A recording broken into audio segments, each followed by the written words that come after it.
Selamat pagi, Bapak dan Ibu serta saudaraku yang diberkati oleh Tuhan. Bertemu kembali kita pada pagi hari ini dalam renungan singkat kita, dan saya rindu membagikan firman Tuhan. Namun sebelumnya marilah kita bersama-sama berdoa. Terima kasih Bapa di surga, pada pagi hari ini kami rindu penyertaan Tuhan menjadi bagian kami, untuk kami boleh merenungkan firman Tuhan. Biarlah kiranya kebenaran firman Tuhan menjadi penolong bagi kami untuk kami menjalani hari kami. Terima kasih Bapa, penuhi kami dengan Roh Kudus-Mu. Di dalam nama Yesus kami sudah berdoa dan mengucap syukur. Amin. Bapak dan Ibu yang diberkati oleh Tuhan, di awal tahun 2021 ini tidak ada salahnya saya tetap menyampaikan selamat tahun baru buat kita semua. Pertemuan di awal tahun ini adalah sebuah pertemuan yang istimewa, karena bagi saya pribadi, saya sering bertanya, apa resolusi saya? Apa resolusi Anda? Dan inilah yang menjadi renungan kita pada pagi hari ini. Sebuah judul renungan kita adalah, apa resolusi Anda? Saudaraku yang diberkati oleh Tuhan, firman Tuhan pada pagi hari ini diambil dari Yeremia 17 ayat 7 sampai dengan 8. Ketika kita berada di awal tahun, biasanya kita akan bertanya, apa yang akan terjadi pada tahun ini? Apa rencana saya untuk tahun ini? Apa resolusi saya untuk tahun ini? Biasanya juga sebelum kita berpikir untuk melangkah ke depan rencana-rencana yang akan kita buat, kita sering kali melihat ke belakang apa yang sudah terjadi dalam waktu-waktu yang lalu. Bapak dan Ibu yang diberkati oleh Tuhan, untuk membuat sebuah rencana ke depan, orang seringkali berpikir dan orang seringkali merenungkan, apa sih resolusi yang bisa saya buat? Biasanya ada banyak perbedaan antara satu orang dengan orang yang lain. Seorang individu dengan profesi, seorang dokter mungkin berbeda resolusinya dengan seorang ibu rumah tangga. Begitu juga dengan karyawan, berbeda dengan seorang pengusaha. Nah, misalnya saya ambil contoh seorang mahasiswa. Biasanya mahasiswa bercita-cita memperoleh nilai yang lebih baik untuk tahun ini. Karena tahun lalu mungkin dia mendapatkan nilai 2,9 dan tahun ini dia ingin sekali mendapatkan nilai 3,5. Resolusinya adalah bahwa dia harus menyediakan waktu untuk lebih banyak belajar. Nah, kalau dia seorang pengusaha, biasanya seorang pengusaha ingin mendapatkan keuntungan lebih baik dalam tahun ke depan. Kalau tahun lalu dia mendapatkan hasil usaha misalnya 500 juta dalam setahun, dia berharap untuk tahun ini dia mendapatkan 2 kali lipat dari hasil tahun lalu. Resolusinya adalah dia harus memangkas biaya-biaya yang tidak perlu, misalnya biaya entertainment. Nah, begitu juga seandainya dia seorang ayah. Biasanya seorang ayah bercita-cita ingin menjadi ayah atau kepala keluarga yang lebih baik di tahun ini dibandingkan dengan tahun yang lalu. Misalnya selama ini tahun-tahun kemarin dia selalu sibuk bekerja, meninggalkan keluarga oleh karena tuntutan pekerjaan. Namun pada masa pandemi ini ada work from home. Jadi dia bisa memiliki waktu lebih banyak di rumah. Resolusinya dia harus bersama dengan keluarganya lebih banyak belajar firman Tuhan. Nah, itu adalah salah satu contoh bagaimana seorang membuat resolusi atau cita-cita ke depan dalam menghadapi tahun 2021. Setelah kita mempunyai resolusi, setelah kita mempunyai cita-cita, bagaimana caranya kita dapat mewujudkan resolusi atau cita-cita yang kita inginkan? Seorang tokoh manajemen yang bernama George R. Kelly mengatakan bahwa untuk mencapai tujuan diperlukan 4 unsur. Ya, ada 4 unsur untuk mencapai tujuan. Yang pertama adalah planning.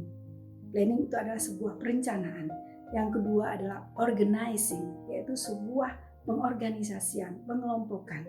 Dan yang ketiga adalah actuating, yaitu aksi atau kegiatan untuk pelaksanaan daripada rencana. Dan yang 4 adalah controlling. Jadi 4 hal ini adalah sebuah kegiatan yang diperlukan untuk mencapai tujuan. Nah, pertanyaan saya, bagaimana sih kita membuat planning? Nah, jadi harus membuat planning. Ini adalah sebuah proses untuk menyusun kerangka kerja yang bersifat objektif untuk kita mencapai tujuan. Jadi kemudian kita juga harus membuat organizing atau pengelompokan. Ini merupakan proses di mana kita mengatur tim atau mengatur pengelompokan sumber daya, baik itu sumber daya modal, sumber daya waktu atau tenaga, bahkan sumber daya manusia. Lalu yang ketiga, kita harus mengadakan actuating. Di sini merupakan proses aksi atau kerja dalam rangka mencapai tujuan dengan kerja keras, kerja cerdas, dan kerja sama. Jadi ini adalah sebuah proses aksi pelaksanaan daripada apa yang sudah kita rencanakan. Dan yang keempat dikatakan harus ada controlling.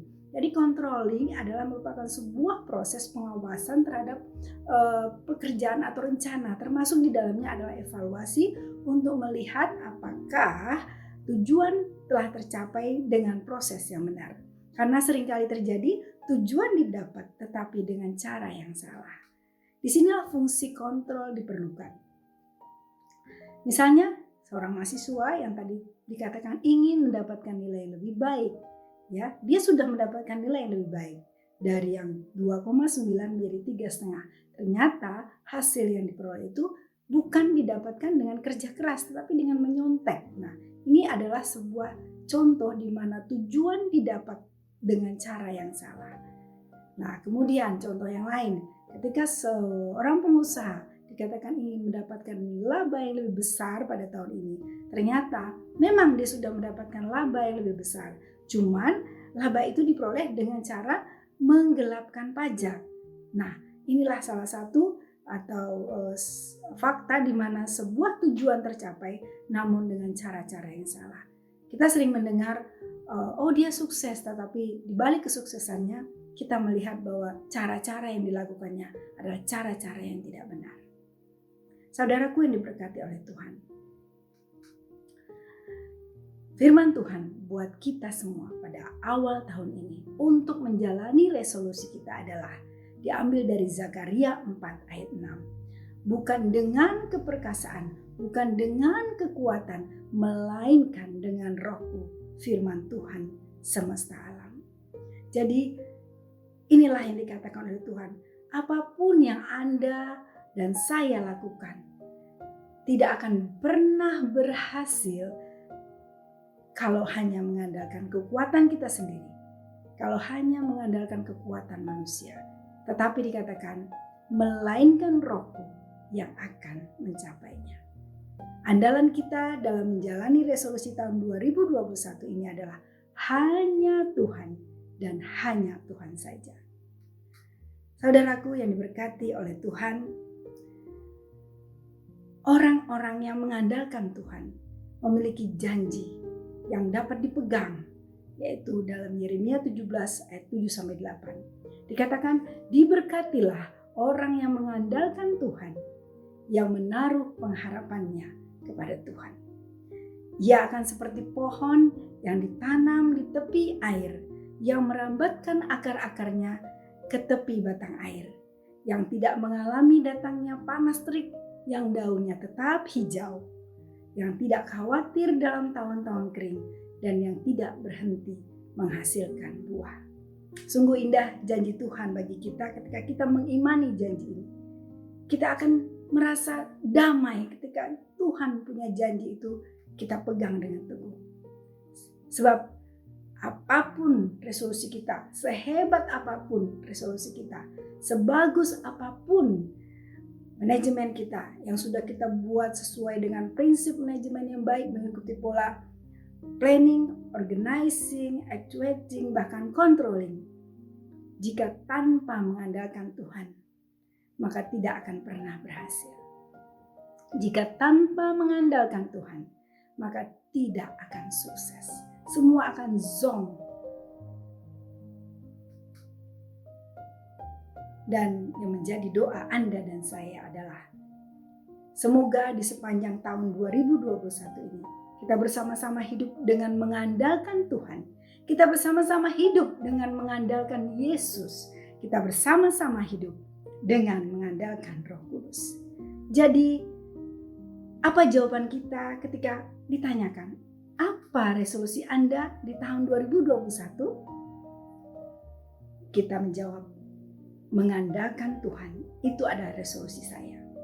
Mengandalkan Tuhan itu adalah resolusi saya, resolusi Anda dan resolusi kita semua. Apalagi pada masa-masa pandemi ini yang kita tidak tahu sampai kapan akan berakhir.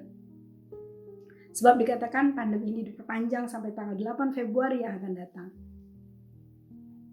Biarlah kiranya dengan mengandalkan firman Tuhan, dikatakan diberkatilah orang yang mengandalkan Tuhan.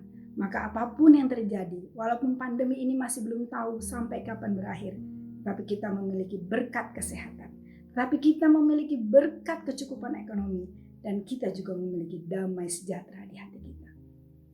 Biarlah pengharapan kita di dalam Tuhan oleh karena janji-janji Tuhan menjadi bagian Bapak dan Ibu, menjadi bagian saudara-saudaraku semua yang saya kasihi.